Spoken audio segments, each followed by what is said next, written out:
आज आपण एका अशा कवितेबद्दल बोलणार आहोत जी नुसते शब्द नाहीत तर एक धगधगती मशाल आहे. एक अशी कविता जिने एका योद्ध्याची कहाणी तर सांगितलीच, पण दुसरीला कायमचा अमर केलं. चला तर मग या दोन योद्ध्यांच्या आणि त्यांच्या एक झालेल्या आत्म्याच्या अद्भुत प्रवासाला सुरुवात करू. या ओळी भारतातल्या प्रत्येकाने कधी ना कधी कुठे ना कुठे ऐकल्याच असतील, नाही का? पिढ्यानपिढ्या या ओळी आपल्या मनात शौर्य आणि देशभक्तीची भावना जागवत आल्या आहेत. बुंदेलखंडातील लोकगायकांच्या तोंडून ऐकलेली ही कहाणी आहे त्या मर्दानी राणीची, जी वाघिणीसारखी लढली. पण मग प्रश्न पडतो की 100 वर्ष जुनी असूनही या कवितेत आजही इतकी ताकद, इतकी आग का आहे? याचं उत्तर फक्त राणीच्या शौर्यात नाहीये, ते कवयित्रीच्या आत्म्यातही दडलंय. आणि आज आपण तेच रहस्य उलगडणार आहोत.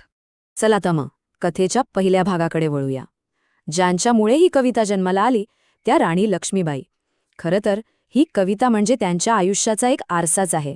कवयित्रीने राणीचा संपूर्ण जीवनप्रवास किती मोजक्या पण प्रभावी शब्दांत मांडलाय हे बघा. लहानपणी तिची खेळणी होती भाला, ढाल, कट्यार आणि तलवार. तिचं लग्न म्हणजे जणू शौर्याची, वैभवाशी झालेली एक अनोखी सगाई होती. पण नशिबाला काहीतरी वेगळंच मंजूर होतं. राजाच्या मृत्यूनंतर इंग्रजांनी तिचं राज्य हडप करायला बघितलं आणि तिथूनच एका महायुद्धाची ठिणगी पडली. आणि यातच वयाच्या अवघ्या 23व्या वर्षी तिने देशासाठी बलिदान दिलं.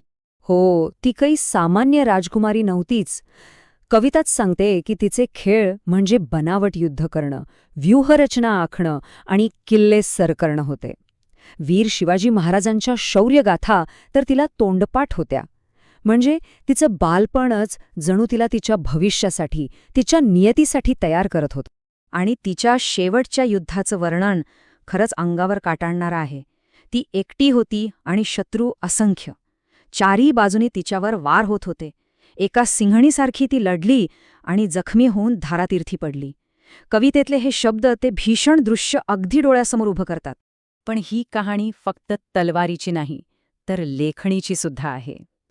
चला आता भेटूया या कवितेच्या निर्मातीला, एक दुसरी योद्धा, सुभद्रा कुमारी चौहान.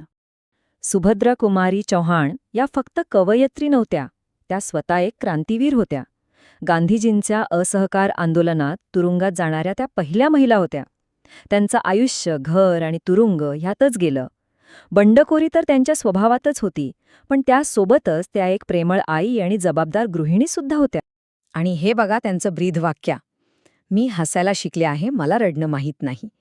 हे शब्दच त्यांच्या अदम्य इच्छाशक्तीची आणि सकारात्मकतेची साक्ष देतात.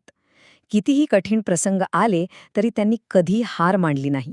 तर मग आता या दोन कथांना एकत्र जोडून पाहूया.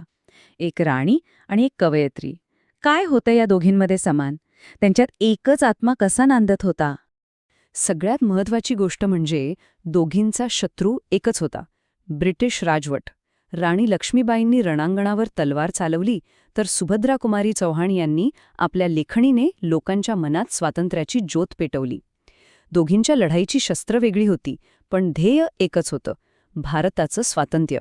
राणीची लढाई सैनिकांशी होती, हे खरंय. पण सुभद्रा यांची लढाई तर त्याहूनही कठीण आणि आंतरिक होती.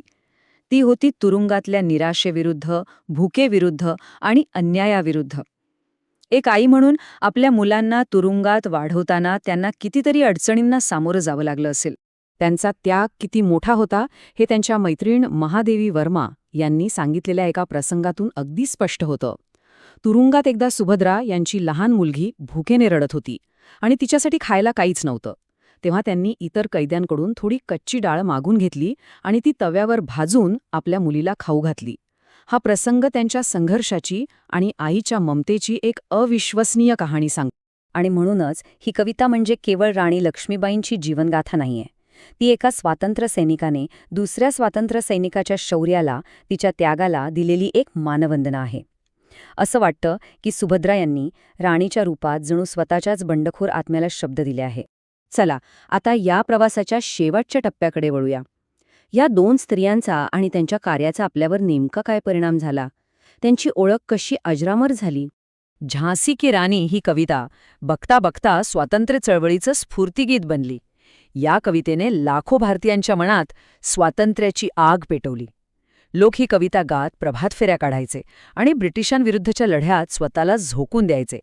सुभद्रा यांच्या निधनानंतर त्यांच्या मैत्रीण महादेवी वर्मा म्हणाल्या होत्या, नद्यांची स्मारके नसतात, त्यांचा संदेश लोकांपर्यंत पोहोचवणं हेच त्यांचं खरं स्मारक असेल. आणि हे किती खरं आहे नाही का? त्यांची कविता हेच त्यांचं सगळ्यात मोठं स्मारक आहे. आणि गंमत म्हणजे कवितेतच सुभद्रा यांनी राणीबद्दल लिहिलंय, तेरा स्मारक तू ही होगी, तू खुद अमिट निशानी थी. म्हणजे तुझं स्मारक तू स्वतःच आहेस, कारण तुझी ओळख कधीच मिटू शकत नाही. आणि हेच शब्द सुभद्राकुमारी चौहान यांनाही अगदी तंतोतंत लागू पडतात.